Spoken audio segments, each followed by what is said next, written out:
Muito bom dia, nós estamos chegando ao vivo e a cores para o nosso cafezinho de hoje.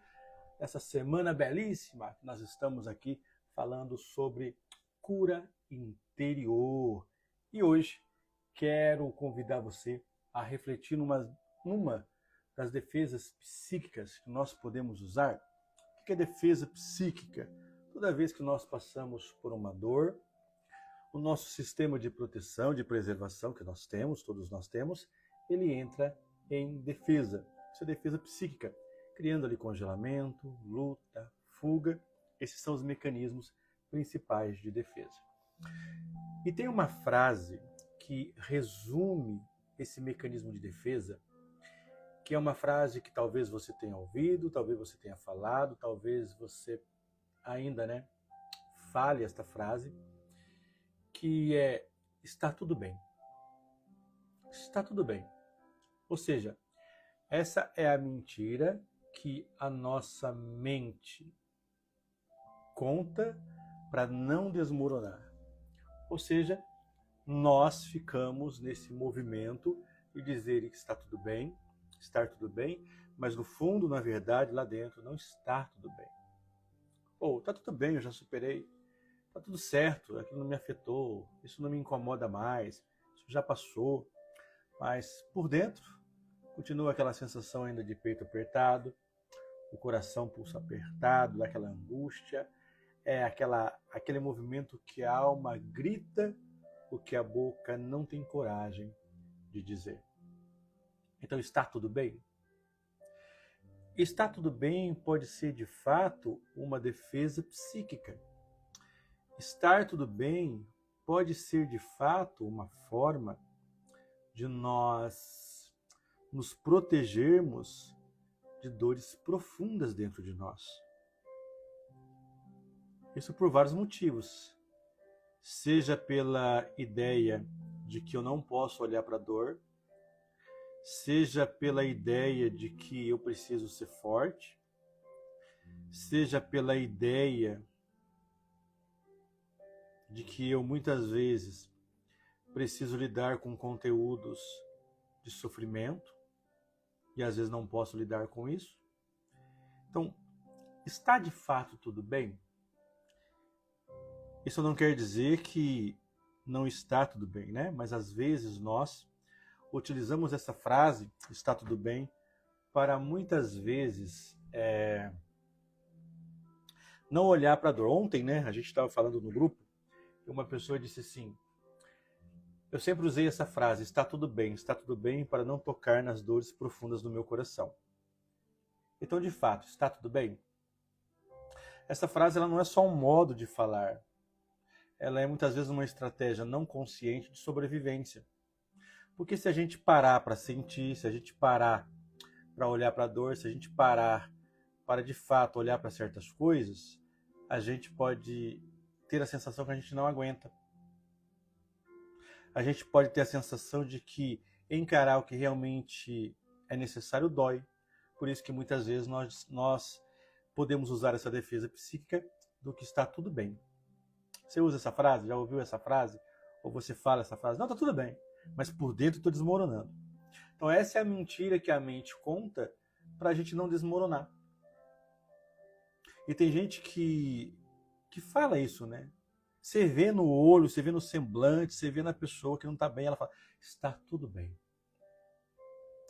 Pode ser também uma forma de eu positivar aquilo, mas está tudo bem, ou usar esta afirmação quando não está tudo bem, ela pode ser uma defesa psíquica. Ela pode ser uma defesa que nós utilizamos para não acessar, lembra? É uma estratégia da mente, uma estratégia do inconsciente para lidar com aquilo que a gente muitas vezes acredita que não tem, que não suportaria encarar. Porque encarar a vida real, encarar aquilo que a gente precisa resolver, dói. Dói muito. E às vezes nós não queremos isso. Porque nós somos ensinados a não olhar para essa dor. Nós muitas vezes temos padrões mentais de que olhar dói, e de fato pode doer um pouquinho. Mas essa frase, está tudo bem, ela muitas vezes é uma proteção, ela é uma prisão. Ela vem de uma necessidade do quê?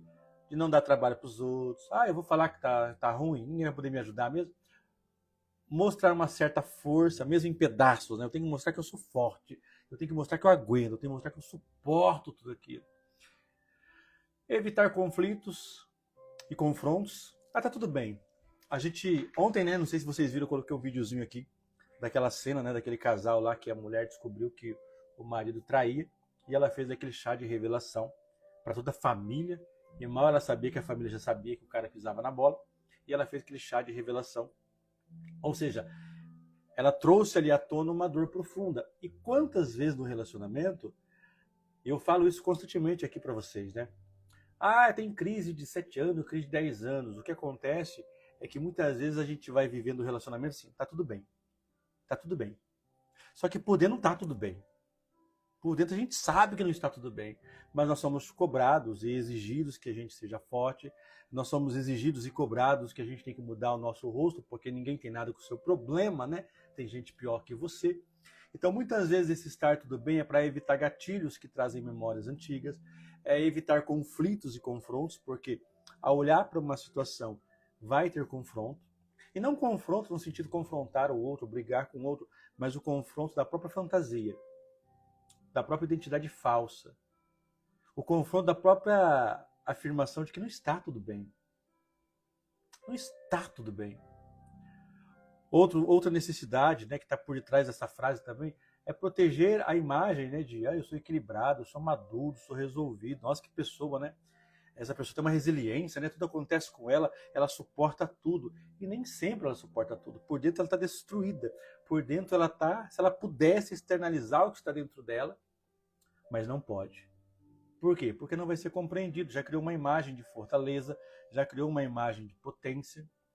Então, toda vez que você finge estar bem quando não está, você está dizendo para você, não existe espaço para minha dor. Essa dor não merece espaço. Essa dor eu não posso sentir ela. E essa dor não tratada, não curada, não ressignificada, ela vai voltar em outros sintomas. Ela vai voltar em outras etapas na nossa vida, porque sempre ela volta, né? Ela volta. Então essa dor que a gente fala, tá tudo bem. Como é que você tá? Tá tudo bem, tá tudo ótimo, tá tudo lindo, né? E às vezes internamente, e eu sei, né, que às vezes a gente não pode falar para alguém, olha, não tá legal, porque às vezes a pessoa vai vir ali com um sermão, vai vir com alguma coisa que pode até piorar a questão. Então essa dor que você diz que não existe, ela vai aparecer no corpo, em somatização, ela vai aparecer nos relacionamentos, ela vai aparecer no cansaço, ela vai aparecer na ansiedade, na insônia, na compulsão. Veja, o corpo não mente. Gente, isso é fantástico. O corpo não mente. Nós, muitas vezes, perdemos a capacidade de ler as informações do corpo, mas o corpo não mente. Ele conta. É igual quando você, né? Você não disfarça, às vezes, que você não gosta de uma coisa, né? A fisionomia, né? Mostra. Porque o corpo não mente. A mente, mente. Mas o corpo não. Mas e qual é o risco de eu não olhar para isso, então? Qual é o risco, muitas vezes, de eu passar despercebido e ficar só atrás dessa frase, está tudo bem? É que nós vamos viver e nós vamos começar a acreditar que eu não posso me permitir sentir o que de fato eu sinto. Aí eu vou começar a desenvolver uma anestesia emocional. Você vê a pessoa, você conversa com ela, você sabe que ali não está bem, o corpo dela está dizendo que não está bem, mas ela está numa anestesia emocional tão grande que esta frase, está tudo bem, já virou ali um padrão. Então observa, será que está tudo bem?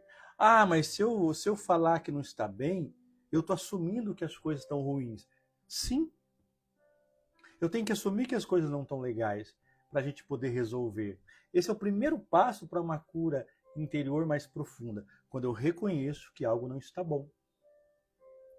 E aí eu começo a buscar recursos para que aquilo que não está bom encontre um caminho. Então, quando começa essa cura interior dentro de nós?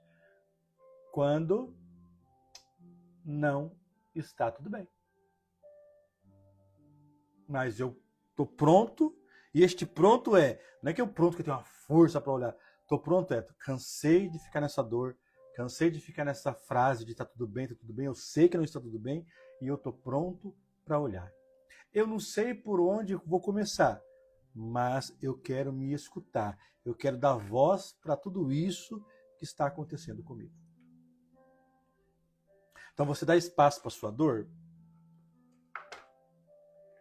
Hoje, com o autoconhecimento à disposição da maioria das pessoas, a gente pode muitas vezes também mascarar. Então veja, quantas vezes você usou essa frase? Tá tudo bem, para não desabafar. Quantas vezes você usou essa frase porque você sentia que não podia confiar, não tem com quem eu desabafar, não vou entender mesmo, então tá tudo bem. Quantas vezes você usou essa frase, talvez não falou, mas você usou essa frase interna de que tá tudo bem, porque eu preciso lidar com tudo isso, eu preciso resolver tudo isso, porque eu cresci resolvendo, então eu tenho que resolver. Percebe? Então, nós precisamos olhar e perceber qual parte da minha vida, qual área da minha vida, ou qual circunstância não está tudo bem. Qual situação que talvez não está do jeito que eu queria. E não posso falar, tá tudo bem, né? Olha, aconteceu tal coisa. E aí? Tudo bem. Perdi o emprego. Tudo bem. Outro me traiu. Tá bom, tudo bem, esperava isso mesmo. Isso é uma defesa para eu não acessar a minha dor. Isso é uma defesa para eu não entrar em contato com aquilo que dói. Porque na dor eu vou acessar o quê? A profunda vulnerabilidade. E é horrível passar a dor sozinho. É horrível permitir sentir uma angústia sozinho. Vocês falam, né? Vocês permitem a dor existir? Ou vocês também ficam nessa dinâmica? Tá tudo bem! Está tudo bem! Como é que você tá? Tudo bem. As coisas não estão fluindo, não, mas tá tudo bem. E às vezes eu posso cair num positivismo, tóxico. Não, mas você tem que falar que tá tudo bem para que você possa resolver. Não, eu tenho que aceitar e reconhecer que tem coisas que não estão bem, para que a partir disso eu comece a mudar. Que a partir disso... Porque se eu falo que está tudo bem, eu não vou desenvolver recursos para resolver. Não, está tudo bem. Aconteceu outra coisa. Não, mas está tudo bem. Percebe que isso muitas vezes vai mascarando e vai anestesiando e vai deixando a gente cada vez mais para baixo. Por quê? Eu não posso me permitir sentir. E tenho dito constantemente, vivemos épocas que a gente não pode sentir nada porque existe uma cobrança, existe uma exigência da gente estar forte a todo momento, estar cada vez mais resilientes, né? Cada vez eu tenho que saber lidar com esses conflitos, cada vez eu tenho que saber tudo, eu tenho que resolver tudo, ainda mais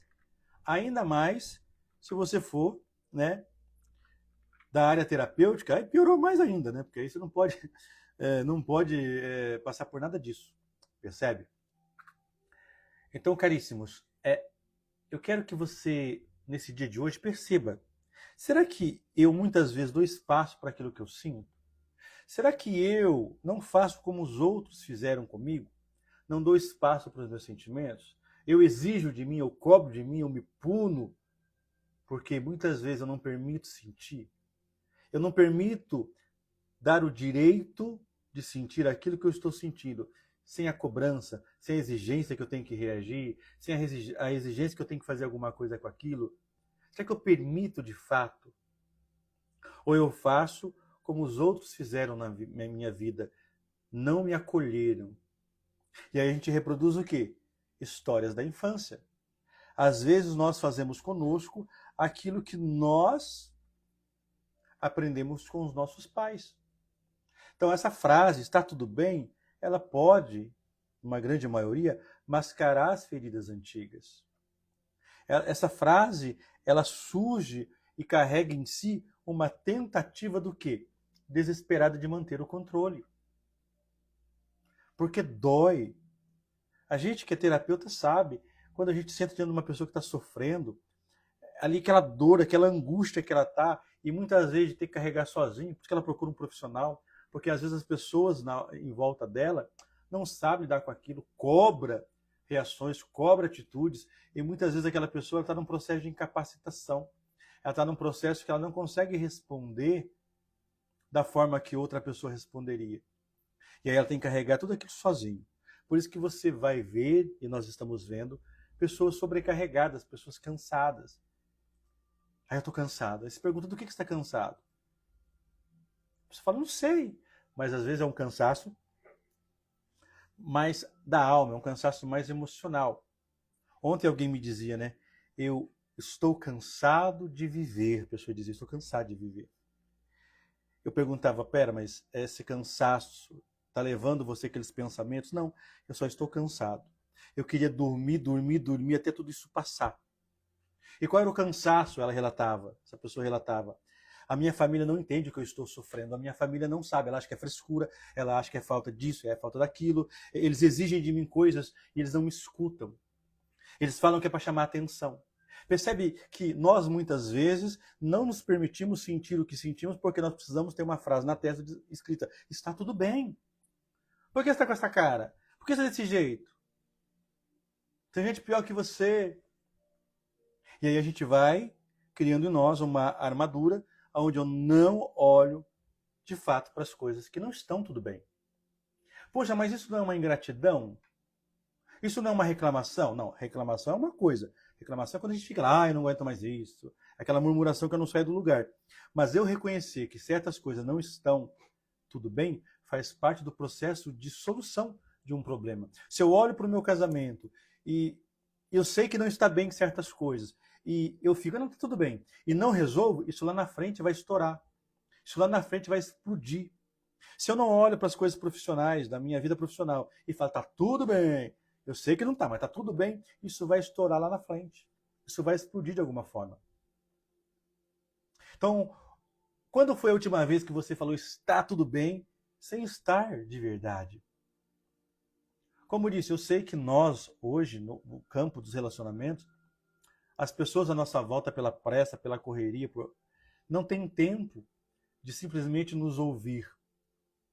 Não tem tempo, muitas vezes, de ouvir sem fazer aquela cobrança. Mas por que você está assim? É culpa sua. Por que você não reage? Porque eu, olha, eu... E aí a gente começa, né? Eu... E muitas vezes, eu preciso simplesmente... Eu tenho dito algumas vezes, né? Tem dor que ela vai ser curada quando eu permito sentir e chorar aquela dor. Sabe aquela dor do luto? Que hoje você vê, às vezes, uma pessoa perdendo alguém e vai lá, taca remedinho na pessoa para ela suportar aquilo. Ora, o que estão fazendo com aquela pessoa? Estão protelando o sofrimento dela. Estão levando o sofrimento dela para mais tempo. Porque ela perdeu alguém, ela não tem nem direito de sentir aquela perda. Ela tem que tomar um remedinho para suportar aquilo. E aí aquela pessoa passa anos e anos e anos revivendo um luto que ela não viveu, que foi tirado dela de sentir aquilo. E aquilo vai perpetuando, gerando grandes sintomas, porque ela não fez, naquele momento da dor, pouparam ela de viver aquilo que ela precisava viver. Por isso que você vê, às vezes, pessoas... Esse dia alguém me falava, né? De um luto de tantos anos. Mais de 20 anos. Mas por quê? Porque naquele momento ela não pôde viver isso. Ou seja, 20 anos eu carregando um luto, porque um dia, quando a dor aconteceu, eu não pude viver aquilo. Não pude sentir. Eu não pude olhar para aquela dor que eu estou perdendo alguém, alguém está sendo retirado pela morte, ou seja, está rompendo um vínculo e de repente eu tenho que lidar com aquilo como se fosse um pé de alface sendo tirado das minhas mãos. Por isso que nós precisamos olhar para que a gente evite esse colapso interno. Então, tá tudo bem. Ela vai ser só uma tampinha emocional que vai estourar em algum momento. Ela vai estourar em alguma sintomatologia. Ela vai se manifestar. Agora, onde a gente aprendeu isso? Se a gente for olhar de uma forma mais clássica, a gente aprendeu isso aonde? Na infância. Que demonstrar sentimento é perigoso. Talvez lá na infância eu não tive acolhimento nas minhas dores. Talvez lá na infância eu tive que lidar com as dores sozinho, porque não havia ninguém ali que me acolhesse. Já viu aquela experiência que a criança está chorando, ela se machuca, né? Ela se machuca. E aí muitas vezes, ao invés de o adulto ali acolher aquela criança, ele vem com um sermão. Eu não te falei, olha, eu avisei, não obedece, por isso que se machuca. E aquela criança pequena, ela não sabe lidar com a dor dela, ela não sabe lidar, ela não tem uma formação psíquica ainda que sustenta. Aqui nasce um trauma. O que é um trauma? É quando um evento ele é maior que a minha capacidade de suportar e reagir. Aqui começa um trauma, seja físico ou emocional. Uma criança não sabe lidar com aquilo que está acontecendo, por isso que ela, né, ela é bem expressiva, ela é bem intensa. E às vezes ali o que ela precisa? Do acolhimento. E quantas vezes não tem? Aprendeu que chorar é fraqueza. Em algumas famílias, né, expressar sentimento, choro é fraqueza. Olha, mas desse jeito você não é da família. Que é drama. Embora nós aqui brasileiros somos muito dramáticos, né, porque somos bem afetivos, que a sobrevivência emocional ela depende do quê? Da capacidade de engolir choro. E talvez uma pessoa que cresça em certos ambientes familiares, ela desenvolveu uma capacidade de sobrevivência. Ela teve que lidar com circunstâncias que fugiam à sua idade, então ali desenvolveu uma força psíquica, só que aí vai crescendo com o script automático. Se eu mostrar algo que me afeta, eu perco amor, eu perco respeito, eu perco controle. E aí esta frase, né, este conceito, este padrão, ele vai se enraizando e vai se instalando como uma estrutura de defesa psíquica. Todos nós temos uma defesa psíquica. E aí, lógico, com essa defesa psíquica, a mente ela vai criar uma anestesia emocional, que essa anestesia emocional ela vai gerar o quê? Olha que interessante. Às vezes a gente pensa, nossa, mas aquela pessoa é um pé de boi para trabalhar, às vezes ali tem uma defesa psíquica. Por exemplo, que a gente tem uns nomes aqui para a gente começar a observar.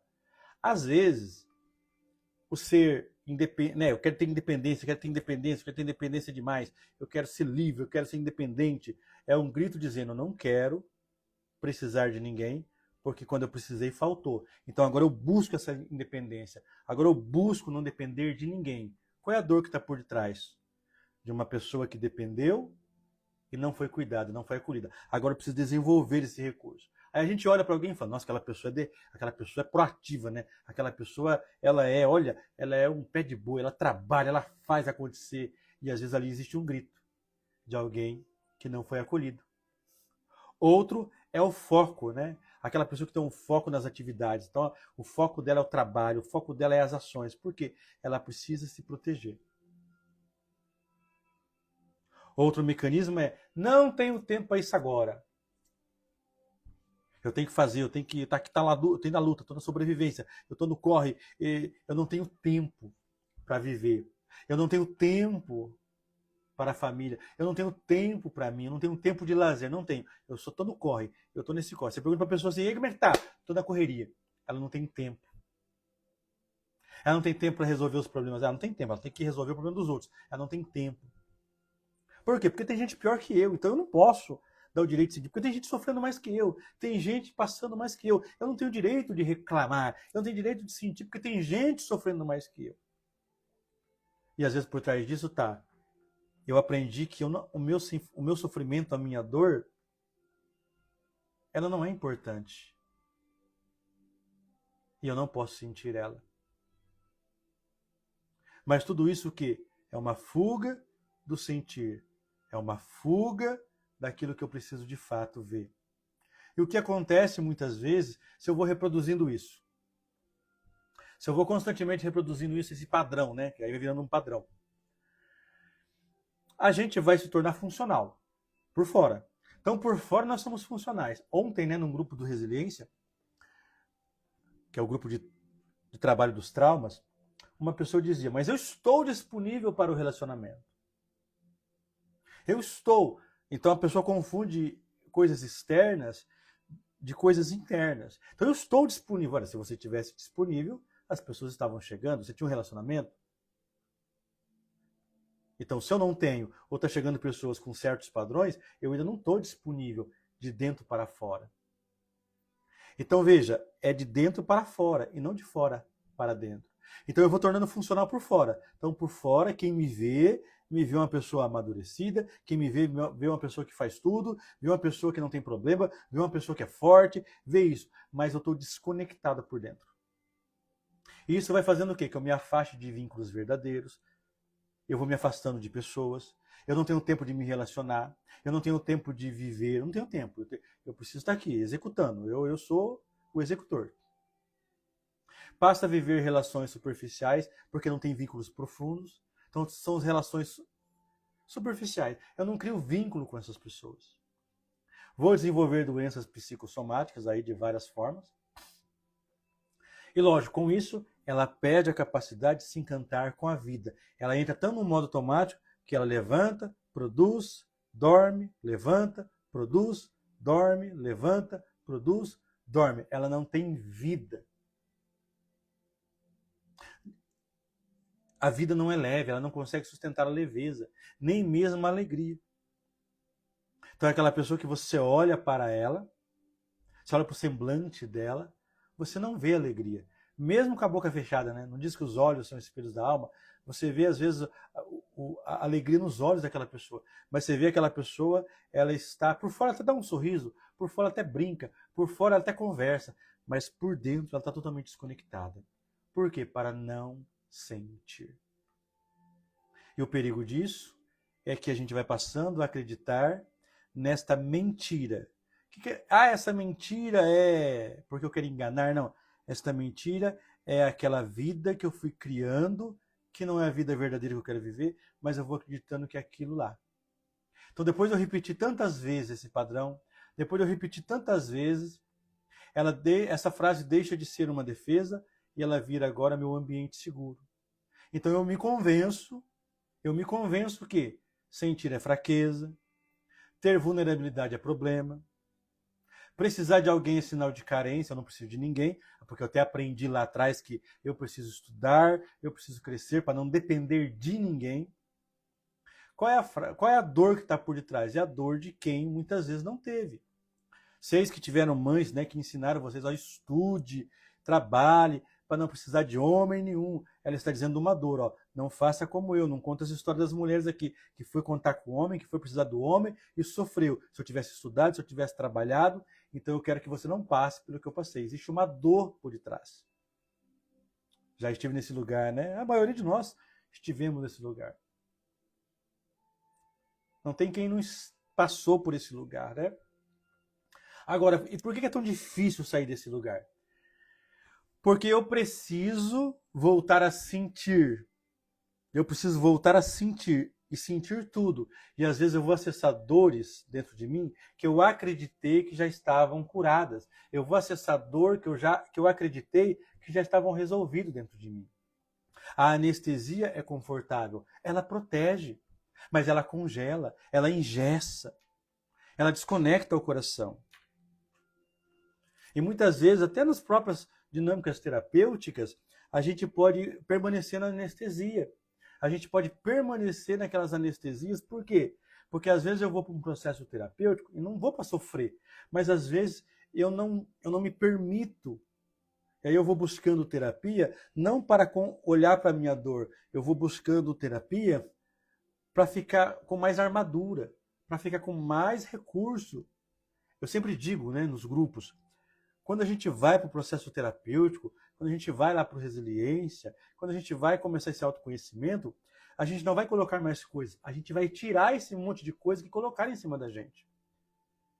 A gente vai arrancando essas armaduras que colocaram sobre nós e que nós aprendemos a colocar, que façam com que aquela pessoa, ela externamente represente uma força, mas por dentro ela está desmoronando. Então, por isso que é difícil, muitas vezes, sair desse lugar. Por quê? Porque a mente não quer fazer isso. Porque dói. Dói você olhar para um trabalho que você perdeu, para um projeto que falhou, para um relacionamento que terminou e você não queria, para uma frustração. Olhar para o pai e para a mãe real que talvez não amou da forma que você gostaria. Isso dói, isso fere. Isso sangra o nosso coração. Então a gente vai buscando anestesia. Por que a gente vai buscando? Porque nós somos covardes? Vamos buscando porque a gente vai buscando porque é a forma da minha mente me proteger de uma profunda dor. Só que esta dor anestesiada, quem já tomou anestesia sabe, a anestesia leva um tempo. Daqui a pouco ela começa a passar. E quando passa a anestesia, a gente começa o quê? Sentir a dor de novo, né? Quem já fez cirurgia, quem já fez anestesia sabe. Depois que a anestesia vai passando, o efeito dela vai passando, a gente vai sentindo aquela dor.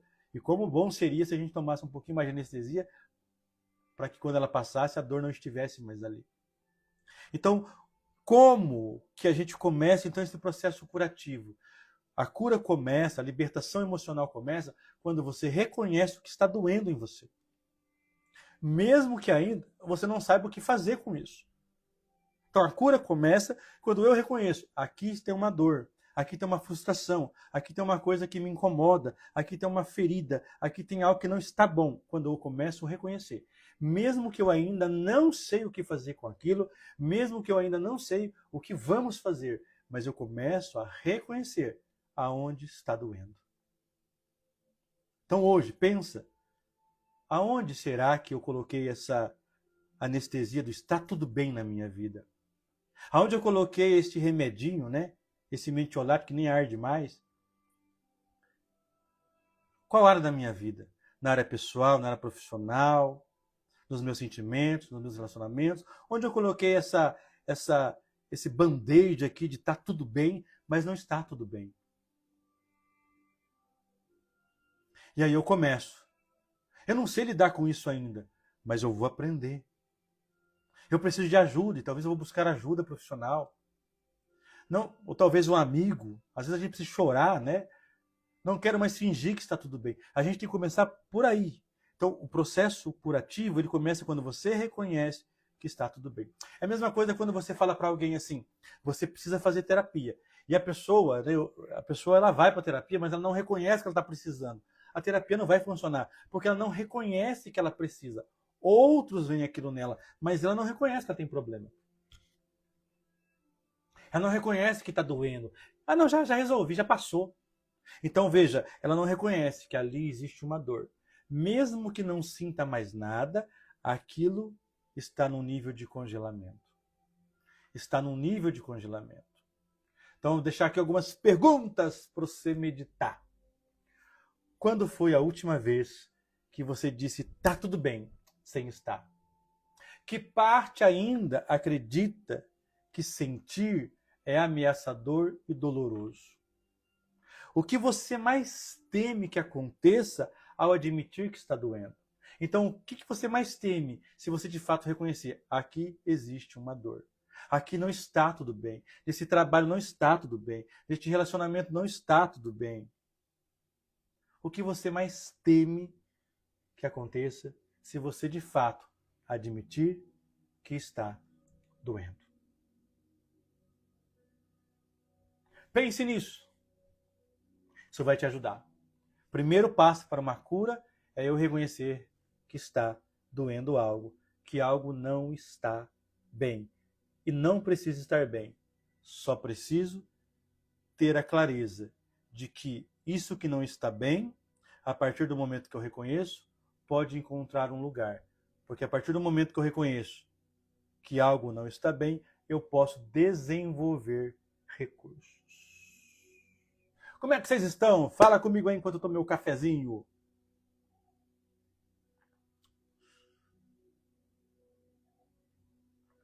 Foi difícil admitir a minha dor, mas quando fiz, é libertador. Dói pra caramba, né? Reconhecer que aquilo não tá bem. Dói reconhecer que aquilo às vezes... Mas é libertador mesmo. Quando eu reconheço e falo que não tá bem. Mas por que você falou que estava tudo bem? Eu não queria atrapalhar, não queria incomodar, eu não queria dar trabalho para ninguém, eu não queria. Eu queria carregar tudo sozinho. E parece, nossa, mas você é eu. Que bom que você soltou, porque tem que soltar mesmo. É reconhecer, não está tudo bem. Mas pode ficar. Não está tudo bem. Ok. Mas eu sei que a partir do momento que eu reconheço, eu posso começar a mudar. Eu posso começar a mudar.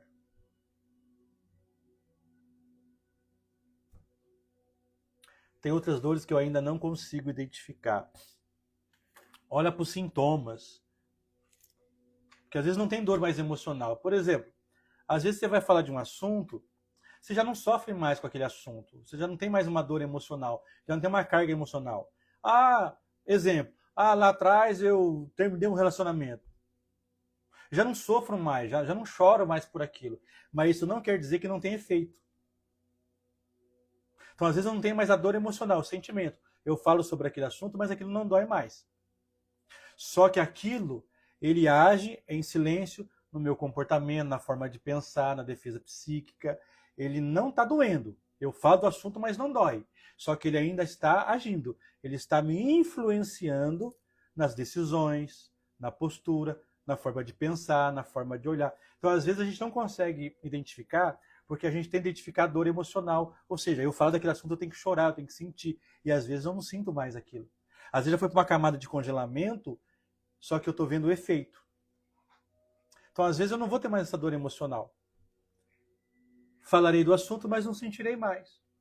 E eu posso acreditar que por falar e não sentir, já está resolvido. Mas às vezes aquilo está influenciando a forma de eu lidar com aquele assunto ou com aquela circunstância. Eita, coisa boa! Mas vamos devagarzinho olhando. Essa semana a gente vai falar muito de cura interior. Vamos passo a passo, olhando para esses movimentos. Depois eu vou pôr lá no grupo lá uma reflexão para vocês meditarem lá no grupo, para que vocês possam, de fato, também, durante o dia, meditar nisso, nessas frases, para vocês começar a deixar o corpo... Lembra, o corpo não mente. Para eu começar a olhar para esses pontos. Nos últimos meses, evito responder. Tudo bem. Apenas dou um sorriso, devolvo resposta com elogios sobre a vida em comum. Isso. Eu tenho que reconhecer que tem coisa que não está bem. E sigo. Está tudo bem? Vai estar. Vai ficar. Vai ficar. Beijo no coração de vocês. Bom descanso. Nos vemos daqui a pouco lá no grupo. E nos vemos aqui no Instagram. Amanhã, 7h30, nós estamos aqui para mais um bate-papo gostoso sobre cura interior. Medite. O que você mais teme que aconteça se admitir que tem alguma coisa ainda que está doendo em você. Tchau, tchau, meus lindinhos.